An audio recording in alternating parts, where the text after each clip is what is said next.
When you have a runbook in your list of xRunBooks at unSkript, you can do a number of things right here from the dashboard.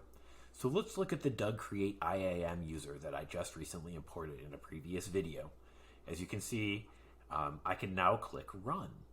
I can also go in here to go to the editor to open the details. I can move it into a folder. I can delete it if I wanted to. I can make a copy and I can download it. But let's run it. Let's just do that.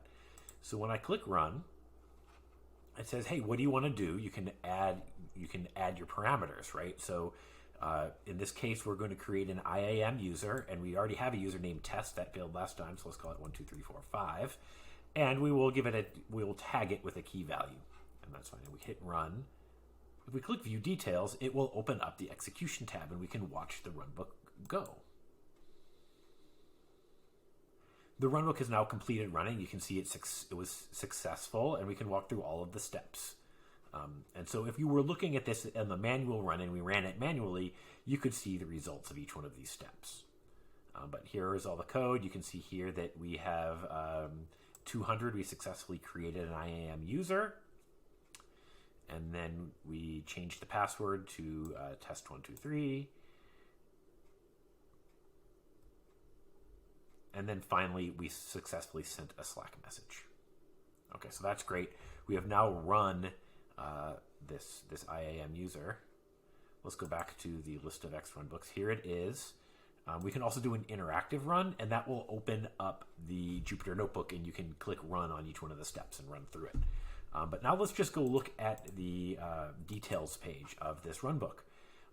When we created this runbook, if you've seen the previous video, you'll see that we have parameters. These are the 3 input parameters: the username, the key and value pair. They're all strings. They have this is the variable assigned to them, and then the default values. We now will see an execution, right? We just ran it, so now we can see that there was an execution run. You know, it took 18.9 seconds, and it was just a couple minutes ago because it was during this video being recorded. We can also see if there's a schedule, or we could create a schedule. So if we wanted this to run, this one doesn't make sense to run every single day, but if you're running a health check or something that you want to monitor a system, maybe you will have it run every hour or every day or once a week so that you can keep track of something in your infrastructure. The last step we can look at is our environments. And what we can see here is it is ready to be run in both of our environments. When I first opened this, it said not ready because reasons, but it actually shows you the reasons. Let's walk through one that actually has an environment that's ready and an environment that is not ready. And we'll go back to here. We'll do my DNS runbook, and we'll open the details. Again, when you're checking the DNS, all we have here is a URL. We can see that I am running this. I have a schedule running, and this is running every hour: 7 o'clock, 8 o'clock, 9 o'clock, 10 o'clock, right? And you can see it takes about 20 seconds to run.